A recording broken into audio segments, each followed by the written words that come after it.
انفروا في سبيل الله إذ ثاقلتم إلى الأرض أرضيتم بالحياة الدنيا من الآخرة فما متاع الحياة الدنيا في الآخرة إلا قليل إلا تنفروا يعذبكم عذابا أليما ويستبدل قوما غيركم ولا تضروه شيئا والله على كل شيء قدير.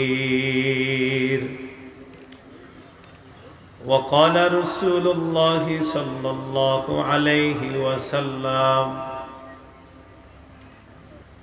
لو كانت الدنيا تعدل عند الله جناح بعوضة ما سقى كافرا منها شربة ماء أو كما قال عليه الصلاة والسلام. اللهم صل على محمد وعلى آل محمد كما صليت على إبراهيم وعلى آل إبراهيم إنك حميد مجيد. اللهم بارك على محمد وعلى آل محمد كما باركت على إبراهيم وعلى آل إبراهيم إنك حميد مجيد. اللهم إني أعوذ بك من شر لساني وشر سمعي وشر بصري وشر مني. উপস্থিত হযরত উলামায়ে কেরাম, মুসলমান ভাইরা, মাইকের আওয়াজ যতদূর যাচ্ছে বিভিন্ন স্থানে অবস্থানরতা শ্রদ্ধেয় মা বোনেরা, আল্লাহ পাক রব্বুল আলামিনের দরবারে শুকরিয়া আদায় করছি আল্লাহ আমাদেরকে এই মাহফিলে উপস্থিত হওয়ার তৌফিক দান করেছেন বলি আলহামদুলিল্লাহ।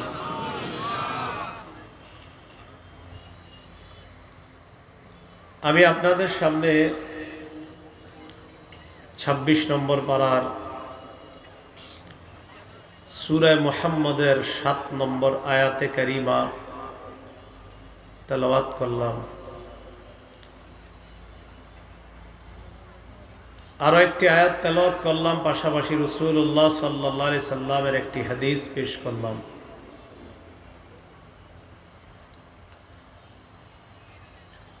আয়াত এবং হাদিস সামনে রেখে কিছু কথা বলার চেষ্টা করব। আল্লাহ আমাদের সকলকে মনোযোগ সহকারে যেন কথাগুলা শুনে বুঝে আমল করতে পারি, আল্লাহ তৌফিক দান করেন।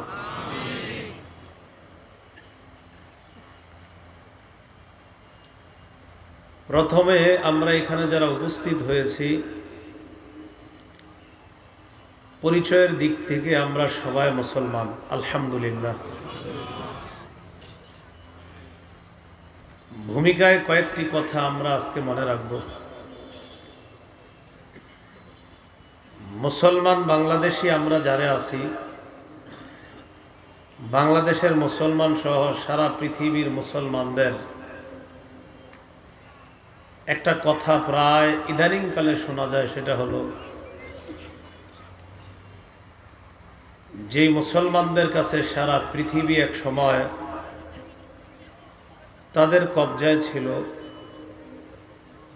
কোন কোন অঞ্চল বছরের পর বছর, যুগ, শতাব্দী, 400, 500, 800 বছর পর্যন্ত গৌরবের সাথে, সম্মানের সাথে মুসলমান সারা পৃথিবী শাসন করে দেখিয়ে দিয়েছে। সেই মুসলমানরা এখন কেন পারতেছে না বিষয়গুলো? এটা আমাদের প্রায় সবার কথা।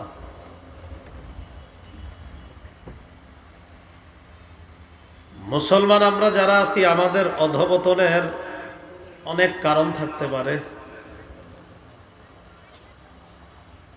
আজকে প্রাথমিক দিকে কয়েকটি কারণ আপনাদের সামনে বলতে চাই। আমাদের অধঃপতনের প্রথম কারণ, আমরা মুসলমান, আমাদের ধর্মের নাম ইসলাম, কিন্তু ইসলাম থেকে আমরা সরে গেছি। ইসলাম থেকে মানে আমাদের পরিচয় মুসলমান। মুসলমান আমরা, ঠিক আছে, তা আমাদের ধর্মের নাম ইসলাম। মুসলমানদের অধঃপতনের 1 নম্বর কারণ ইসলাম থেকে সরে যাওয়া। আমরা যে দ্বীনের উপর অটল থাকবো, আমাদের পা যে মজবুত থাকবে, এটার একটা নীতিমালা আছে। অনেক নীতিমালার মধ্যে আল্লাহ কোরআনে একটা নীতিমালা দিয়েছে। যে নীতিমালার আয়াতটি আমি আপনাদের সামনে পড়লাম, সূরা মুহাম্মদের 7 নম্বর আয়াত। আল্লাহ পাক রব্বুল আলামিন বলেন, ইন তানসুরুল্লাহ, যদি তোমরা আল্লাহকে সাহায্য করো, মানে আল্লাহর দ্বীনকে সাহায্য করো, ইয়ানসুরকুম, তাহলে আল্লাহ তোমাদেরকে সাহায্য করবে। ওয়ায়ুসাব্বিত আকদামাকুম, তোমাদের পা দৃঢ় রাখবে, মজবুত রাখবেন, অটল রাখবেন। তাহলে আমরা মজবুত না কেন, অটল না কেন? আমরা নিজেদেরকে এই নীতিমালার মধ্যে ফালাইতে হবে, দেখতে হবে আমরা আল্লাহর দ্বীনকে কে কতটুকু সাহায্য করলাম, দ্বীনের উপর কে কতটুকু পরিমাণ অবিচল থাকতে পারলাম, এটা দেখার বিষয়। আল্লাহ শর্ত জুড়ে দিয়েছেন, যদি তোমরা আল্লাহর দ্বীনকে সাহায্য করো, আল্লাহ তোমাদেরকে সাহায্য করবেন। তোমাদের পাগুলোকে আল্লাহ মজবুত রাখবেন, দৃঢ় রাখবেন, অটল রাখবেন।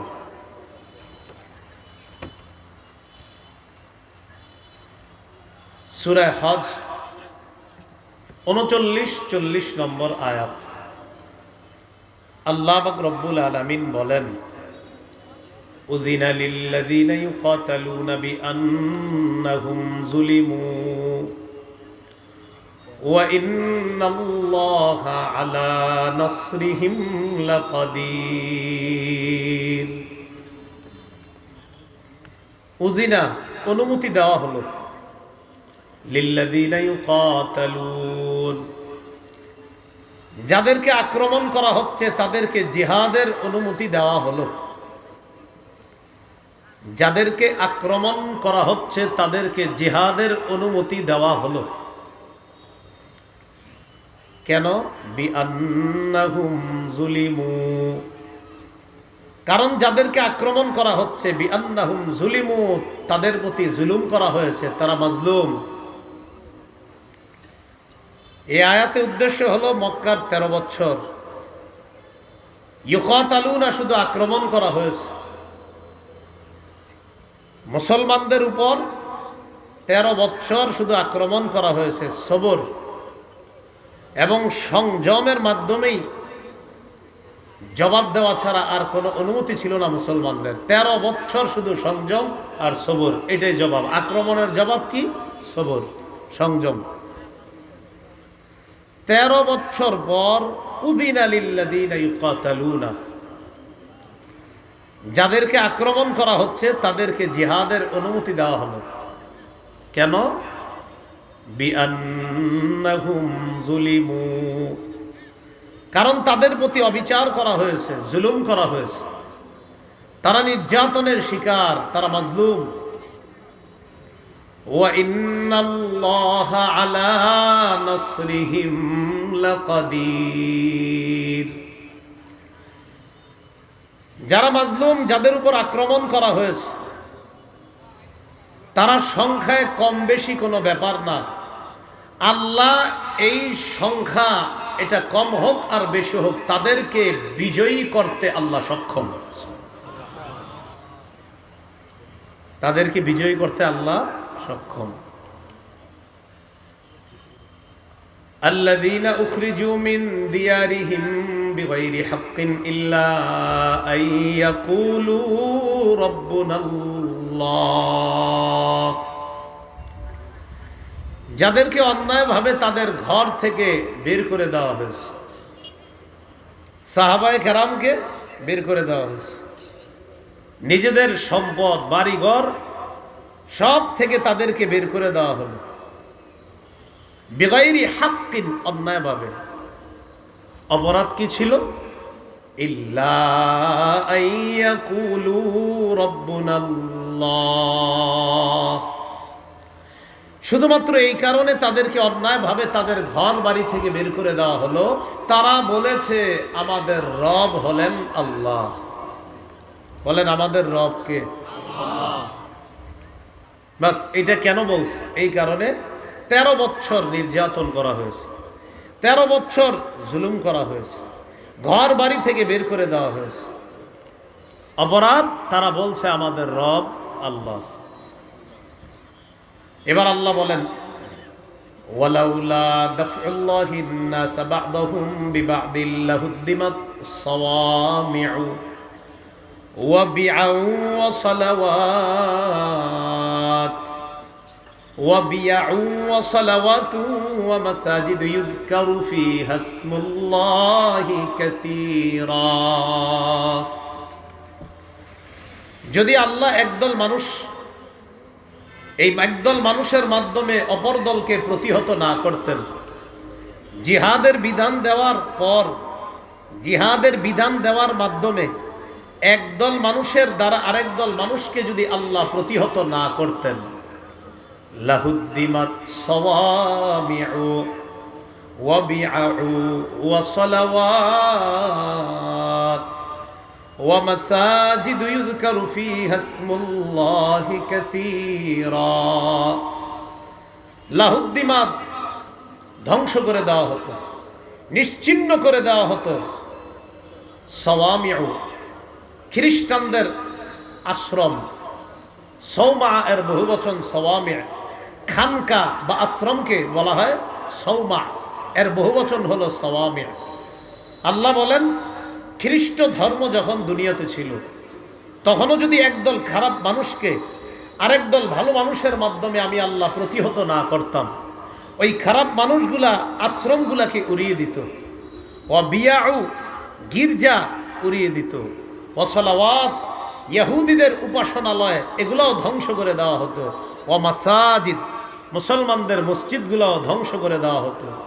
ইউযকারু ফীহা ইসমুল্লাহি কাসীরা, যে মসজিদের মধ্যে আল্লাহ পাক রব্বুল আলামিনের অধিক স্মরণ করা হয়, যদি আমি আল্লাহ একদল মানুষের মাধ্যমে আরেক দলকে, খারাপ মানুষগুলাকে প্রতিহত না করতাম, তাহলে তারা বিভিন্ন সময় বিভিন্ন ইবাদতের প্রতিষ্ঠানগুলোকে ধ্বংস করে দিত। এই আয়াত থেকে বোঝা যায় যারা ইসলামের বিরোধিতা করে, যারা কোরআনের বিরোধিতা করে, যারা হাদিসের বিরোধিতা করে, তারা যে কোনো সময় মসজিদের উপর আক্রমণ করবে না এটা নিশ্চিত হওয়া যাবে না। যে কোনো সময় মসজিদও আক্রমণ করতে পারে। প্রতিহত করা জরুরি। এরপরে আল্লাহ কি বলে দেখেন, ওয়ালা ইয়ানসুরান্নাল্লাহু মান ইয়ানসুরু, অবশ্যই অবশ্যই আল্লাহ ওই ব্যক্তিকে সাহায্য করবেন যে আল্লাহর দ্বীনকে সাহায্য করে। ইসরাইল কি করতে চাইতেছে? আল্লাহর ঘর মসজিদ বারবার শেষ করে দিতে চাইতেছে, ঠিক না?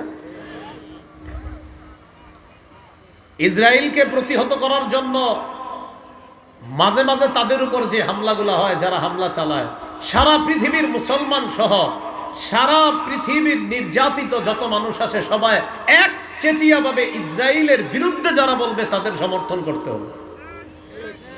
ইসরায়েলের বিরুদ্ধে যারা থাকবে তাদের সমর্থন সবার করতে হবে মুসলমানরা। কারণ এই ইসরায়েল বাইতুল মুকাদ্দাস এটাকে যে টার্গেট করছে, এই বাইতুল মুকাদ্দাস এদের টার্গেট, এদের লক্ষ্য। কারণ এই জায়গা বরকতে পরিপূর্ণ, এই জায়গায় এরা ছিনিয়ে নিতে চায়। তো আল্লাহ বলেছেন আল্লাহ ওই ব্যক্তিকে সাহায্য করবেন যে আল্লাহর দ্বীনকে সাহায্য করবে। তো বলছিলাম আমাদের অধঃপতনের এক নাম্বার কারণ ইসলাম থেকে সরে যাওয়া। ইসলাম থেকে সরে যাওয়ার কি উদাহরণ দিলাম?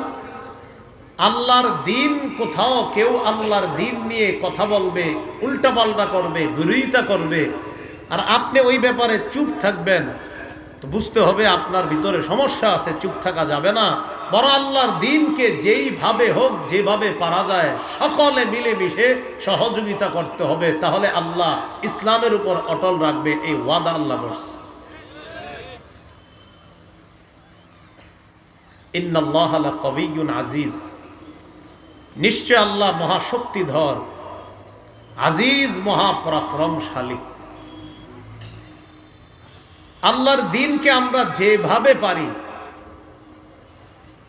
অর্থ দিয়ে হোক, অস্ত্র দিয়ে হোক, শরীর দিয়ে হোক, যেভাবে পারা যায় আল্লাহর দ্বীনকে সাহায্য করতে হবে। আল্লাহ আমাদের সকলকে এই কথাগুলা বুঝে শুনে আমল করার তৌফিক দান করুন। তাহলে ইসলাম থেকে যদি সরে যায় আমরা, বুঝতে হবে এটা আমাদের অধঃপতনের এক নাম্বার কারণ। কিছুদিন আগে বয়কট একটা স্লোগান উঠছে। কি স্লোগান? যে কোনো বিষয়ে আমরা বয়কট স্লোগান উঠাই। একটা নাটককে কেন্দ্র করে বয়কট স্লোগান উঠছে। তো যিনি নাটক করছে তিনি ক্ষমা চাইছে। তার মানে কি ক্ষমা চাওয়ার পর উনি যে কাজগুলা করতেছে ওইগুলা কি বৈধ? হ্যাঁ, ফেসবুকে স্ট্যাটাস দিচ্ছেন, তুমি যদি ক্ষমা না চাও তোমার নাটক দেখবো না, মানে হ্যাঁ ক্ষমা চাইলে যে হ্যাঁ নাটকটা দেখবেন, এটা ঠিক আছে? কি ঠিক? একজন বললেন ঠিক, মানে ঠিকটা কি? স্ট্যাটাস দিচ্ছেন, সে যদি ক্ষমা না চায় তাহলে তার নাটক দেখবো না। তো ক্ষমা তো চাইছে, তো এখন দেখবেন না? তো আপনি তো স্ট্যাটাস দিচ্ছেন কেমন? ক্ষমা না চাইলে দেখবেন না, এর মানে উনি এতটুকু ক্ষমা চাইলে তার সব কাজ হালাল। অথচ আল্লাহ কোরআনে বলেন, ইন্নাল্লাযীনা ইউহিব্বুনা আন তাশিআল ফাহিশাতু ফিল্লাযীনা আমানু লাহুম আযাবুন আলীম, লাহুম আযাবুন আলীমুন ফিদ দুনিয়া ওয়াল আখিরাহ। 18 পারা হাফিজি কোরআন মাজিদ অনুযায়ী 11 নম্বর পৃষ্ঠার শুরু আয়াত। ইন্নাল্লাযীনা ইউহিব্বুনা আন তাশিআল ফাহিশা, যারা তাদেরকে ভালোবাসে, যারা এটা ভালোবাসে, আন তাশিআল ফাহিশা, যারা পছন্দ করে যে মুমিনদের মাঝে অশ্লীলতা ছড়িয়ে পড়ুক। কি বলে দেখেন, যারা পছন্দ করে, যারা এটা চায়, আন তাশিআল ফাহিশা, মুমিনদের মাঝে অশ্লীলতা ছড়িয়ে পড়ুক, এটা যারা চায়, লাহুম আযাবুন আলীমুন, তাদের জন্য যন্ত্রণাদায়ক শাস্তি। এখন আমি আপনার কাছে জানতে চাই, আপনাদের সকলের কাছে জানতে চাই, নাটক, সিনেমা এগুলার মাধ্যমে অশ্লীলতা ছড়িয়ে দেওয়া হচ্ছে কিনা? তো আপনি স্ট্যাটাস দিলেন, এই ব্যাপারে ক্ষমা না চাইলে তার নাটক দেখব না, এর মানে তিনি ক্ষমা চাইলে তার অন্যান্য যে অশ্লীল কর্মগুলো আছে সেগুলাকে আপনি সমর্থন দিচ্ছেন। অথচ আল্লাহ বলছেন, যারা এটা পছন্দ করে যে মুমিনদের মাঝে অশ্লীলতা ছড়িয়ে পড়ুক, তাদের জন্য দুনিয়া আখেরাতে কঠিন শাস্তি। বয়কট করার আগেও যেমন সেগুলা হারাম, বয়কটের পরেও ওই নাটক সিনেমার অশ্লীলতা হারাম, এগুলাকে যারা সমর্থন করবে তারাও হারামকে সমর্থনকারী হিসাবে গণ্য হবে। আপনি বয়কট তো বুঝে শুনে লিখতে হবে তো। মানে আপনি আমারে বললেন হুজুর আপনি খালি এই আকামটা ছাড়েন, বাকি সব আকামগুলা মাইনে নিছি আপনার, মানে কি? একজনে অপরাধ করতেছে 50টা, তা আপনি বললেন একটা ছেড়ে দেন, 49টা অপরাধ মেনে নিতেছে।